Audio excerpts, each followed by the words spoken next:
I'm seeing a lot of different looking worms around. What are these? These are the classes which we've introduced into Worms Revolution. We needed to evolve the gameplay some more, and we thought, why not change the actual core worm itself? We've had the same worm for about 15 years now, so we thought, why not make it a bit different? So we've changed his actual physical size. So we've got these various new classes, which we've got 4 of. There's the Scout, there's the Soldier, Scientist and the Heavy. We work with Tom Gluckman on the concept artist stuff. He's the famous Worms artist and stuff. His humor's a bit risky, so we had to vet a lot of his stuff that we got, but in the end we nailed down some awesome classes and stuff.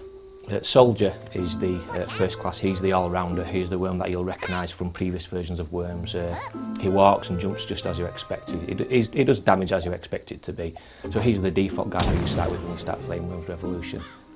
Then you've got the Scout worm. He's the little cute fella. He's the Scout worm. He's the sort of worm that you trust to look after your cat for a fortnight while you went on holiday to Ossett.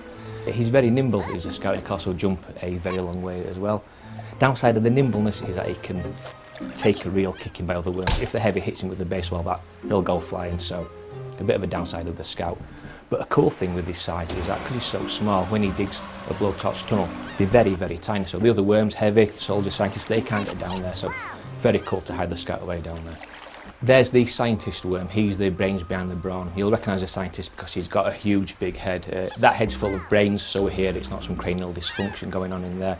And he's the support class for the team. At the start of the turn with the Scientist, each worm on that team gets 5 health, which is a real bonus, and he also does things like the sentry gun, electromagnets, which he creates, are far more powerful as well. So a very good support class to the rest of the team.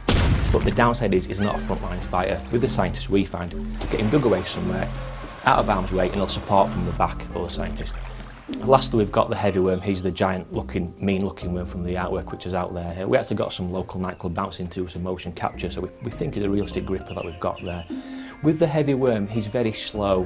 He doesn't go up slopes very well, he can't jump very far. Even with the jetpack, he doesn't move very well, but the flip side of that is he's really, really powerful.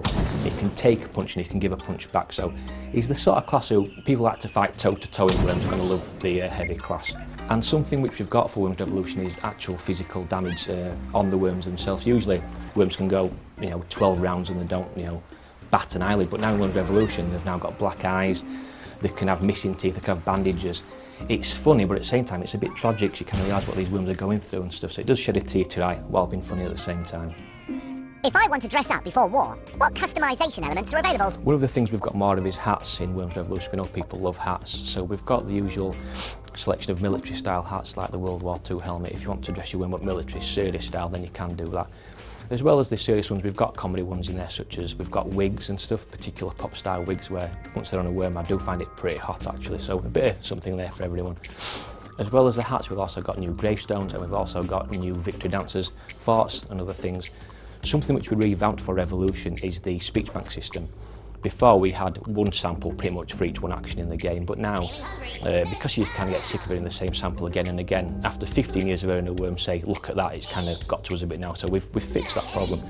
And now you've got the bucket system in place where there's multiple samples for each one action in the game, so you never get bored of the worm saying the same thing over and over again. And we're very proud of the bucket system as well. Also for Worms Revolution we've got trinkets now as a customisable option where the worm takes these into battle. They don't really bring anything to the gameplay as such, they're just things that worms get out and play with while they're bored. For example, worm can get out a particular handheld console device. Actually no, it can't, for legal reasons we took that out of the game. So now it gets out a teddy bear, it gets out a football, and it'll play with these while the action's going on and waiting for its own turn. So they don't bring anything to the party, they just look funny when worms are playing with them.